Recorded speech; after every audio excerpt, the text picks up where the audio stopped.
What a treat to be the second presentation on stage. I'm Veronica Combs. I'm a writer and editor for HKA Marcom, and we're the only company that focuses exclusively on communications and marketing for quantum computing. And so I get to talk to physicists all day and translate business opportunity. And Peter Krogstrup is the executive director of the NovoNordis Foundation Quantum Computing Program. And his work is really fascinating, and I'm so excited to get to talk to him about it today and share it with all of you. So before your current role, which you just accepted in the last few months, Peter was at Microsoft, and it took a pretty compelling opportunity to draw you away from your work there in quantum computing. So tell us why you left Microsoft. Yeah, it was not like Microsoft is on a really exciting journey as well. And they have taken over the last few years a transition from academic-driven program to a very full-scale engineering program, and it's really exciting how I've been part of that, and you can see that that's really what it takes to if you have chosen a platform and you want to make that good, you have to go into an engineering mode.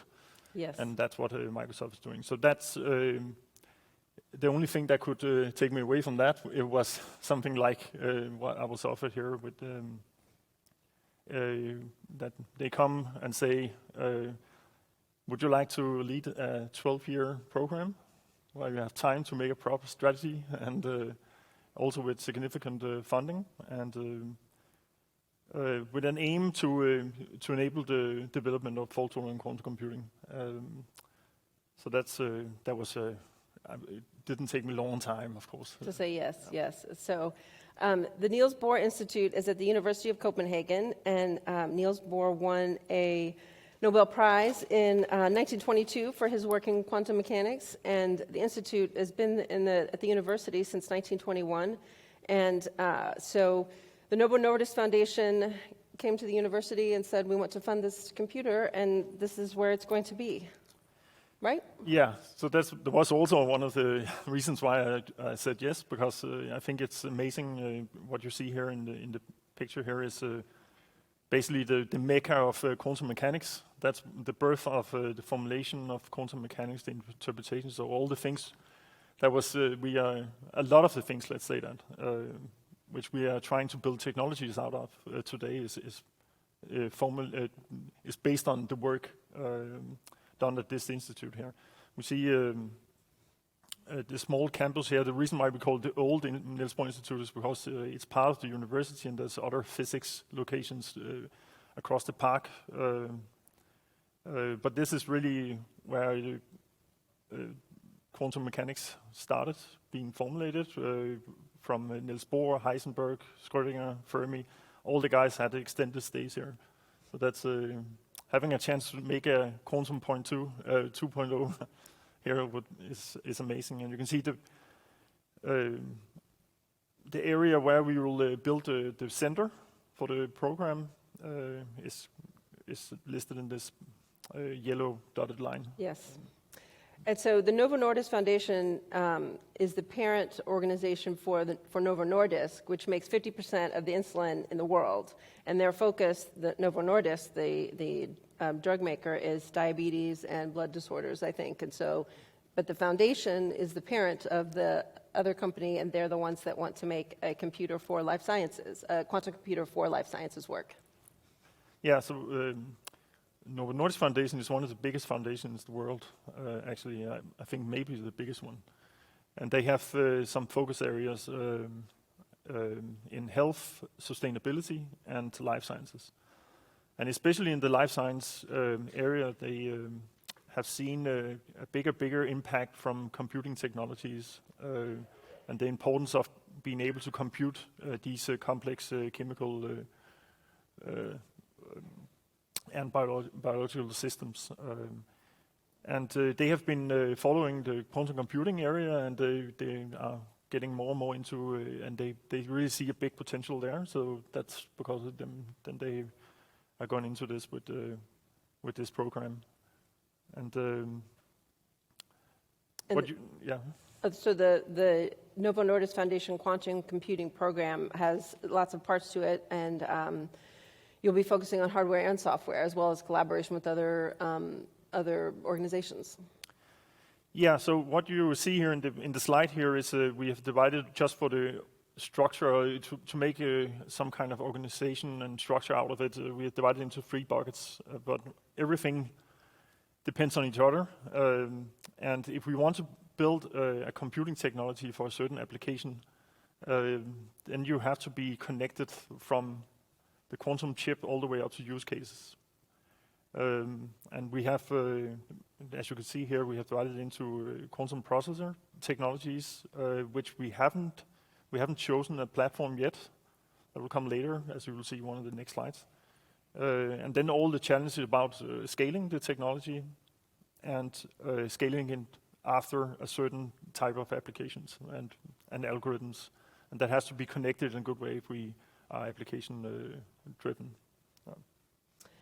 And so everyone, I think the question is what platform is going to be the one that wins, who's going to get there first, and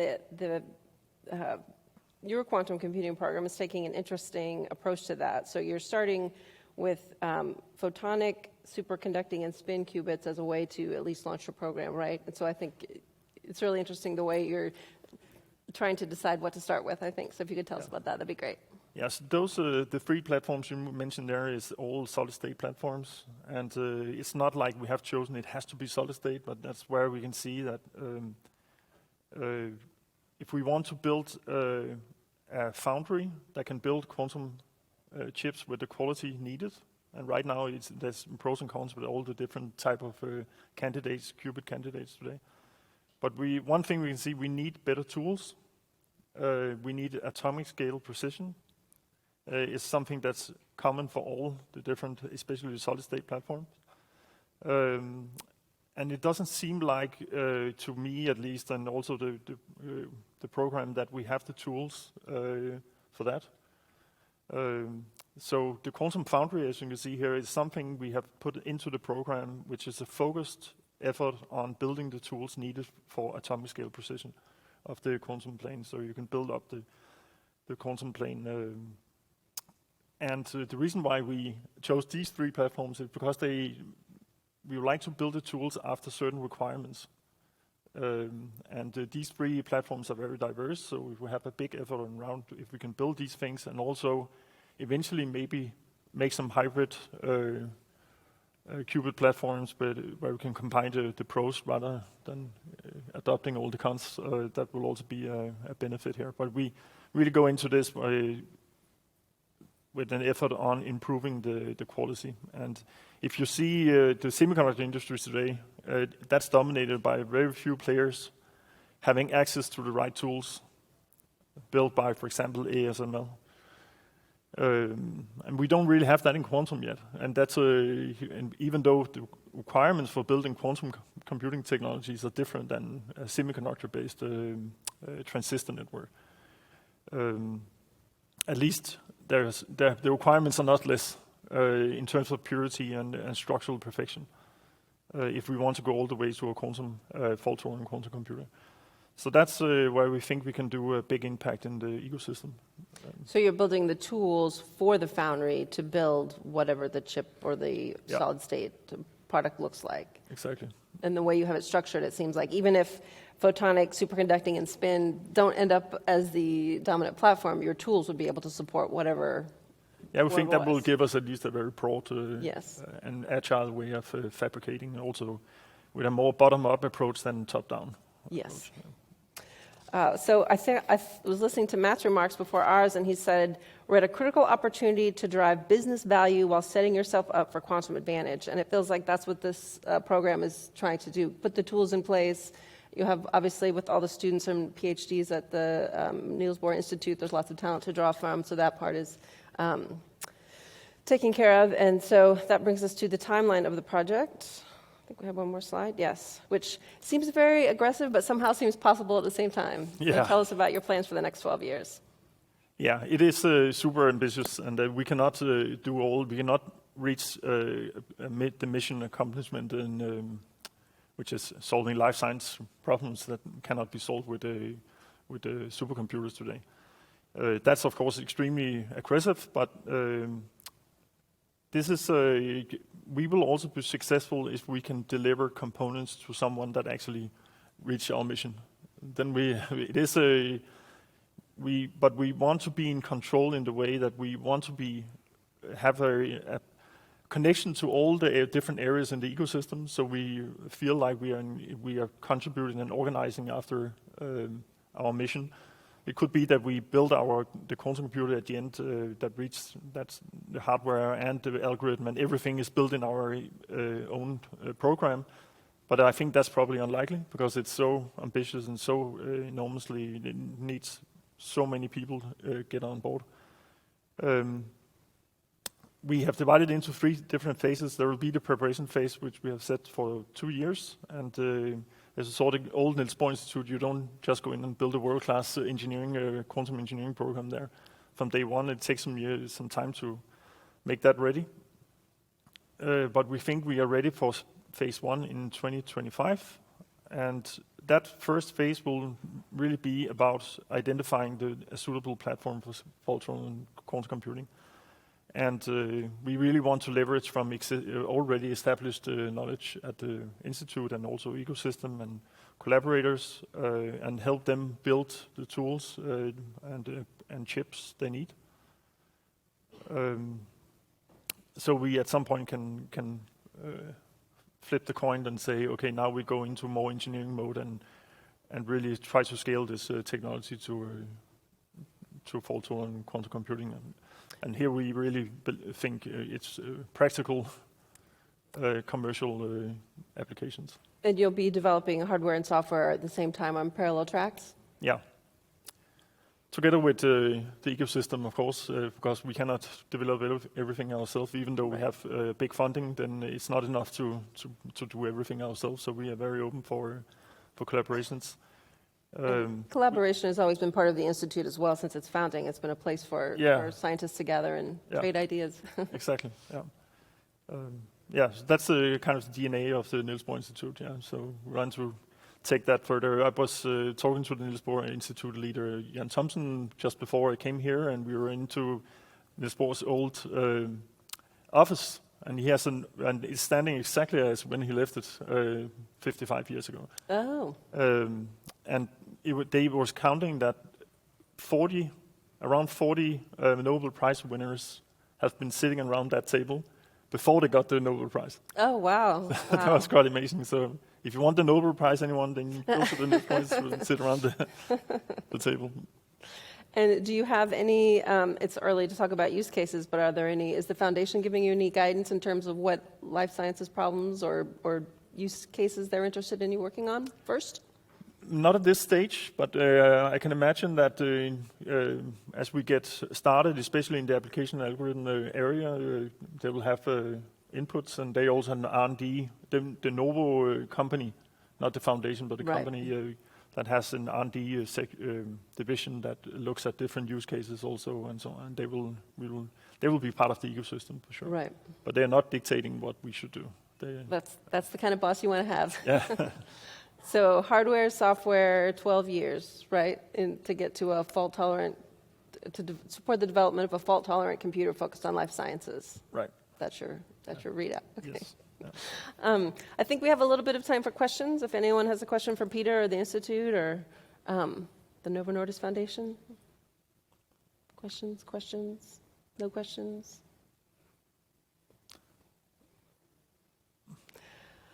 So what are some of the partnerships that you're interested in building in terms of outside the Institute itself or the quantum computing? Yeah, we are basically interested in partnering across the whole stack, from developing the tools to build the quantum plane and also the processes to build a quantum plane, partnering on maybe components,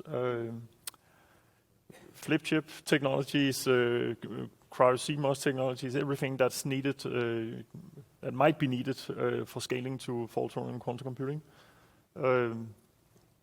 And all the way up to use cases and algorithms. And I think there's a question down here. This over here. Is it difficult to try to attack several different hardware technologies at the same time? Yeah, that's a very good question, because that's It is definitely one of the challenges we will be facing, that you would typically, if you want to really engineer a platform with to high quality, then you need to focus all your efforts around that one. But we also, on the other hand, we think it's too early right now. If we don't see a clear path in an existing qubit technology right now that can go all the way to fault-tolerant quantum computing. That's at least how we see it. It might be that people have ideas of how it works, but so we were not ready to take that decision already. So we rather will try to see if we can make it as a strength to build the right platform. So we have different people with different expertise working together. See if we can make transaction schemes maybe to connect different technologies, for example, photonics with superconducting qubits and so on. So we will try to see if we can make it a strength rather than a too big a challenge. There's a question here in the center, or a couple in the center. There should be people with mics running around. There's someone back there. Okay. Yeah, I'm curious. It's an interesting make versus buy decision. Is there any indication yet how a life sciences quantum computer would be different from any other large-scale fault-tolerant quantum computer, either from hardware or software perspective? Yeah, so it's probably not. So we might, when we get to the decision point there at the end of phase one, where we kind of want to direct in a certain way, we will be benchmarking along the way. And as our hardware get more and more mature, we will change the way we benchmark the hardware. And it's probably more the type of algorithms that's used rather than the use cases, because in life sciences there can be many different type of algorithm classes of algorithms. But we will try to benchmark and make some algorithmic benchmarking that are a good measure of what we need to solve the big problem. And that might as well be good in other directions, in sustainable, in climate or finance, or I don't know. So yeah, but we have a focus on the life science. So yeah. Well, and you won't be competing with people trying to solve other problems as well. It's sort of a dedicated resources for the life sciences field. Is that a yeah, it's only great if we can also solve other problems, of course. So, and especially in sustainability, yes. The climate, we are also very interested, because that's also part of the NovoNordis area. Right. Yeah. Was there a question behind this gentleman? Yeah, I managed to get a mic as well. So, you slightly touched upon this, but just to clarify, so when you're investigating these different technologies, will you be looking for modular solutions that are already existing today, acquiring them and doing fundamental research on those, or do you want to start from scratch and then acquire the talent that would help you create them yourselves? Can I see who's asking? He's right there in the room. Were you asking are you asking about if we start from scratch on modeling, or what? No, like, are you going to be doing your own qubit designs and so on? For instance, if you investigate the superconducting devices, or will you be looking for acquiring? So I think what we will do is we will have modelers on the team that also have idea of everything from error correction to QPU design and connectivity once we have logical qubits. But we don't do it because we want to do it ourselves. It's only if it's already existing, some of the designs, then we will take those. We are definitely not. We just want to get to fault-tolerant quantum computing as fast as possible. So maybe one more question? Yeah. Yeah, here. I'm curious how I love the formulation of how you're going very methodically from milestone to milestone, but I'm curious how you define the time frames. If I find what? Your time frames. I mean, of course, they end at a very suitably round number, but do we? How did we figure out that by 2030 we can in fact identify a suitable fault-tolerant system? Yeah. This is, of course, a very, very rough estimate, a gut feeling, and but a good question. If we feel like we find a platform before then we will probably narrow down on the engineering aspects of it before, so we don't track it more than necessary. It could also be that we need to keep some other tracks alive for a longer time and so on. Yeah. So this is not carved in stone.